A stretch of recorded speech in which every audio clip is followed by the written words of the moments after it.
ஹரஹர நம பார்வதீபதையே ஹரஹர மகாதேவா. தென்னாடுடைய சிவனே போற்றி, எந்நாட்டவருக்கும் இறைவா போற்றி. இல்லாமல்ல மாதுரு பாகனாக விளங்கக்கூடிய பெருமான் இன்றைய தினம் நம்மை எல்லாம் இந்த திருத்தல யாத்திரையிலே ஆட்படுத்தி இன்றைய மாலை பொழுதிலே திருந்து தேவன்குடி என்று சொல்லக்கூடிய ஒரு தலத்திற்கு நம்மை எல்லாம் ஆட்படுத்தி இந்த தலத்தினுடைய சிறப்புகளையும் இந்த தலத்திலே திருஞான சம்பந்த பெருமான் அருளி செய்த திருப்பதிகத்தையும் நாம் விண்ணப்பம் செய்வதற்கு திருவருள் கூட்டியிருக்கிறது. முதலாவதாக இந்த தலத்தினுடைய சிறப்புகளையும் தல வரலாற்றினையும் நாம் ஒருவாறு சிந்தித்து மனதிலே கொண்டு அதற்கு அடுத்தபடியாக நாம் இந்த பதிகத்திலே நாம் விண்ணப்பம் செய்வது மிகவும் சீரும் சிறப்புமாக இருக்கும் என்று கூறிக்கொண்டு இப்பொழுது தல புராணத்தை விண்ணப்பம் செய்கின்றோம். இந்த தலம் திருந்து தேவன்குடி என்று அழைக்கப்படுகிறது. காலப்போக்கிலே இந்த தலம் நண்டாங்கோயில் என்றும் வழங்கப்படுகிறது. இறைவனுடைய பெயர் கற்கடேஸ்வரர் தேவதேவேசர் என்ற பெயரோடு அழைக்கப்படுகிறது. இறைவி அருமருந்து நாயகி, அபூர்வ நாயகி என்று அழைக்கப்படுகிறது. தற்போது நண்டாங்கோயில் என்று அறியப்படும் இந்த தலம் தேவார காலத்திலே திருந்து தேவன்குடி என்று அழைக்கப்பட்டது. கடகராசிக்காரர்கள் வழிபட வேண்டிய ஒரு அற்புதமான கோயில் கற்கடேஸ்வரர் ஆலயம் ஆகும். தல புராணப்படி உமாதேவி ஒரு சமயம் கைலாயத்திலே இருந்து இத்தலத்திற்கு வந்து நண்டு உருவத்திலே இறைவனை வழிபட்டாள். கோயிலை சுற்றி உள்ள அகழியில் இருந்த நீரிலே பூத்து குலுங்கிய தாமரை மலர்களால் இறைவனை அர்ச்சித்து வழிபட்டு வந்தார். தேவேந்திரனும் அதே சமயம் தலத்தில் இறைவனை வழிபட்டு வந்தார். அகழியிலே தன்னால் பயிரிடப்பட்ட தாமரை மலர்களை நண்டு கொண்டு வந்து இறைவனுக்கு சாத்தி வழிபடுகிறதே என்று கோபம் கொண்டார்.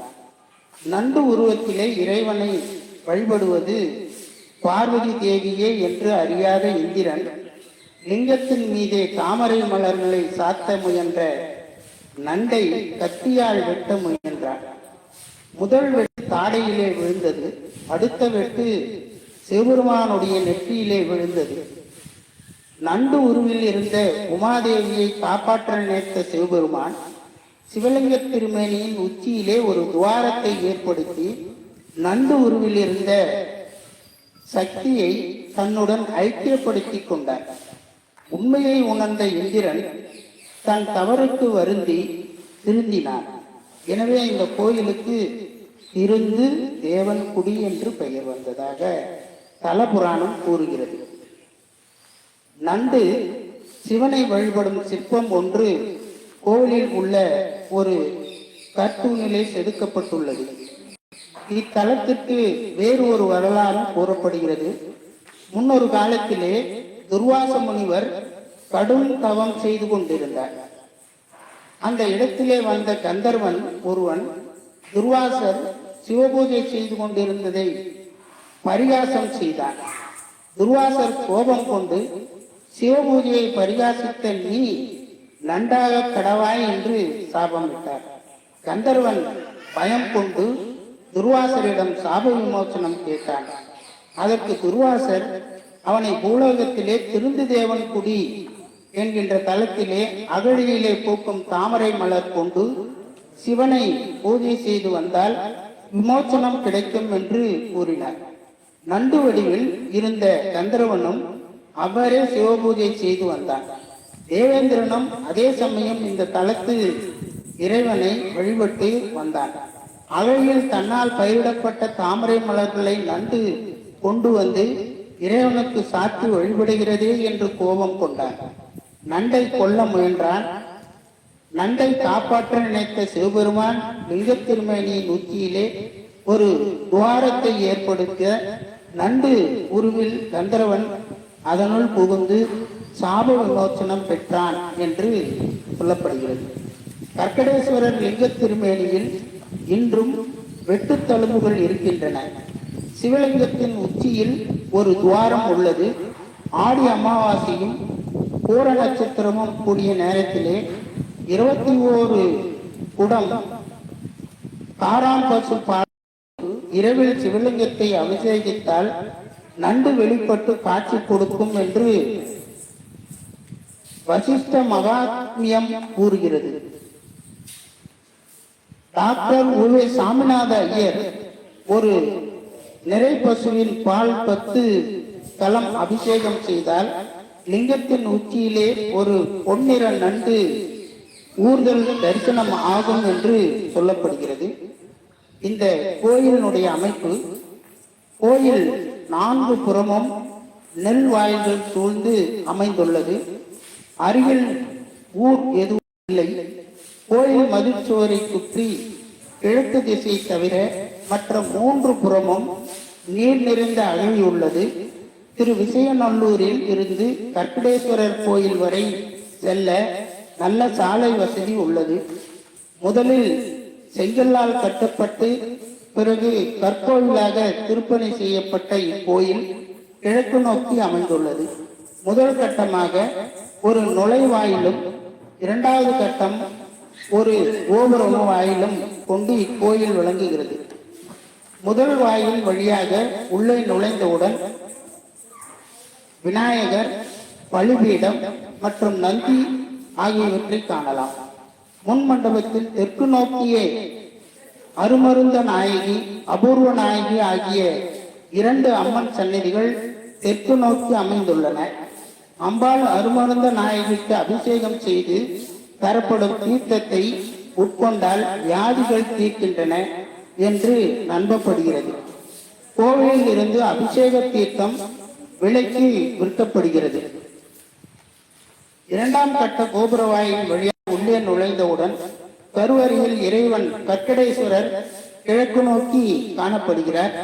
கருவறை மேற்கு உட்பிரகாரத்திலே கணபதி, முருகன் மற்றும் கஜலட்சுமி சன்னதிகள் அமைந்துள்ளன. கருவறை கோஷ்டத்திலே தென் திசையை நோக்கி தட்சிணாமூர்த்தியும் வடதிசை நோக்கி துர்க்கையும் உள்ளனர். 4 சன்னதியும் உட்பிரகாரத்திலே உள்ளது. தன்வந்திரி, அகத்தியர் ஆகியோர் சுற்றுப்பிரகாரத்திலே உள்ளார்கள்.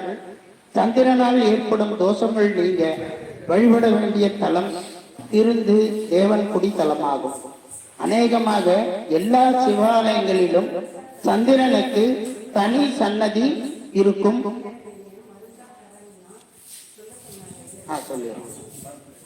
இங்கு கற்கடேஸ்வரர் மீது அபிஷேகம் செய்யப்பட்ட நல்லெண்ணெயானது இங்கு பல வியாதிகள் தீர்வதற்காக இங்கே விற்கப்படுகிறதாகவும் இந்த ஆலயத்திலே சொல்லப்படுகிறது. சந்திரனால் ஏற்படும் தோஷங்கள் நீங்க வழிபட வேண்டிய தலம் இந்த திருந்து தேவன்குடி தலமாகும்.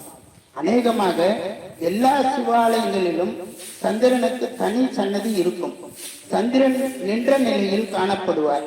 இத்தலத்தில் மட்டும் சந்திரன் அமர்ந்த நிலையில் யோக நிலையில் இருக்கிறார்.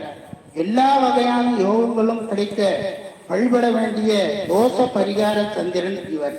குறிப்பாக கடகராசிக்காரர்கள் புனர்பூசம், பூசம், ஆயில்யம் நட்சத்திரத்தில் பிறந்தவர்கள் இந்த கோயிலுக்கு வந்து வழிபட்டால் அனைத்து தோஷங்களிலிருந்தும் நிவாரணம் பெறலாம் என்பது இந்த தலத்திலே நாம் அறியக்கூடிய ஒரு முக்கியமான செய்தியாகும்.